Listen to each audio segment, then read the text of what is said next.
Olá pessoal, tudo bem com vocês? Espero que sim. Eu sou o professor Lucas Martins Silva, da disciplina de Matemática, e hoje trataremos do conteúdo Representações de pontos em um plano. E essa aula está direcionada para os alunos do primeiro ano do ensino médio. Então, o que veremos na aula de hoje? Primeiramente, vamos determinar o conceito de ponto no plano. Após isso, vamos conhecer o sistema cartesiano ortogonal de coordenadas. E, por último, partiremos para uma atividade para a verificação de aprendizagem. Eu começo aqui com esse questionamento a vocês, que diz assim: o que define um ponto no plano? Bom, definimos um ponto no plano como um objeto que tem a finalidade de representar uma posição. E o ponto, pessoal, ele pode ser representado por letras maiúsculas, certo? Como podemos perceber aqui ao lado, temos alguns pontos no plano cartesiano e ao lado de cada um representado por uma letra maiúscula, certo? Vamos falar agora sobre o plano cartesiano e seus eixos. Bom, pessoal, eu trouxe aqui um exemplo de malha quadriculada, como vocês podem perceber, para a gente ilustrar bem como é que funciona o plano cartesiano. Bom, o plano cartesiano ele é representado por duas retas perpendiculares, como vocês podem ver aí, Ou seja, ao se interceptarem essas duas retas, elas formam um ângulo reto, um ângulo de 90 graus, Então, temos uma na horizontal, como vocês podem ver, chamada de eixo das abscissas, ou simplesmente eixo X, e o outro na vertical, chamado eixo das ordenadas, ou simplesmente eixo Y.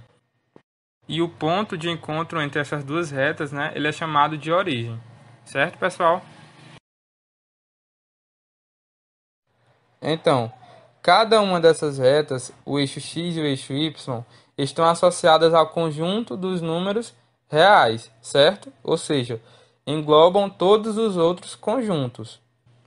No plano cartesiano, costuma-se usar os números do conjunto dos inteiros, tanto positivos quanto negativos, em ambos os eixos, pela facilidade da gente poder representar qualquer número real entre dois números inteiros, certo? Então, por exemplo, podemos representar o número irracional raiz de 2, que é aproximadamente 1,41, entre os números 1 e 2, certo?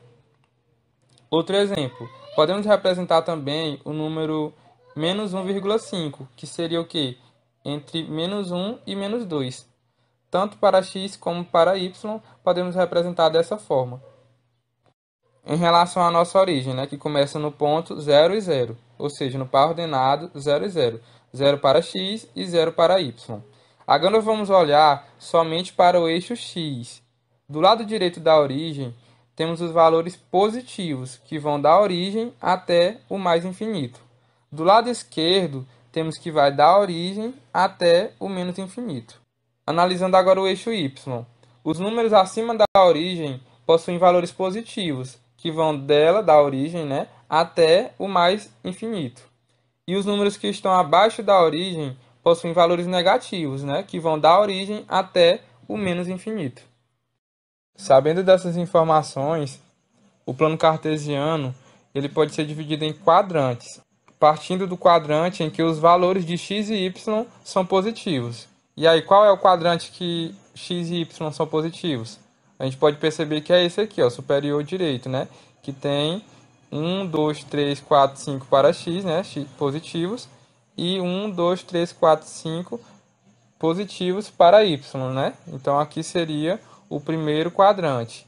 E a partir disso, os quadrantes são organizados em sentido anti-horário, Como a gente pode perceber aqui na imagem ao lado, Que é da direita para a esquerda. Então a gente tem o primeiro quadrante aqui, aí o segundo quadrante aqui, o terceiro aqui e o quarto aqui, certo?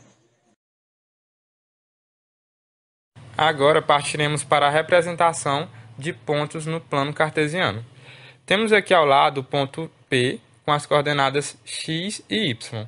E juntas essas coordenadas formam o par ordenado xy. Uma observação a se fazer é que aqui no par ordenado o valor de x, que é do eixo x, sempre será o primeiro. E o valor de y, o eixo y, sempre será o segundo. Certo, pessoal? Então vamos lá. Temos aqui um exemplo, temos um ponto no plano cartesiano, né? Vamos determinar esse ponto, vamos determinar a coordenada desse ponto, certo? Então vamos analisar primeiramente o eixo x, que é o eixo das abscissas, e ver quantas unidades ele deslocou. Como ele está no primeiro quadrante, vemos que ele deslocou para a direita, né? Então vamos ver. Vamos contar a partir da origem. 1, 2, 3 unidades. E aí vamos pontilhar até chegar aqui ao ponto. E no eixo y, quantas unidades foram deslocadas? Vamos contar. 1, 2. E aí vamos pontilhar até chegar ao ponto.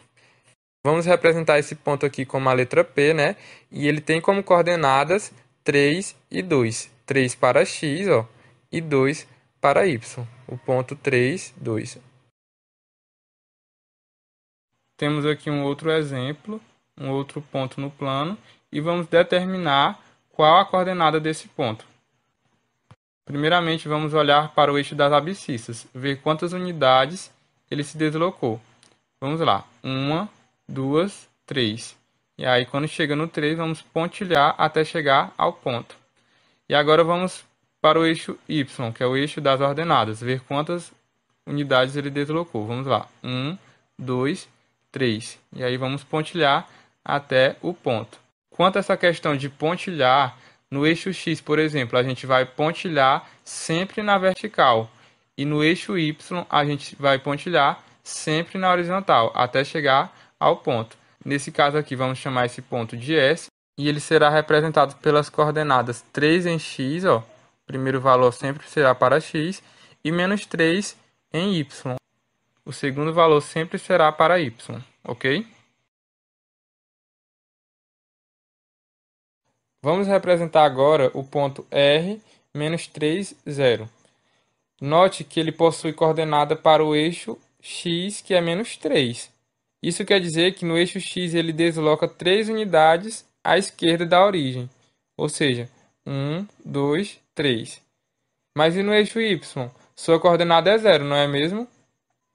Isso indica que ele não desloca ao longo do eixo y, por isso que ele fica localizado apenas sobre o eixo x.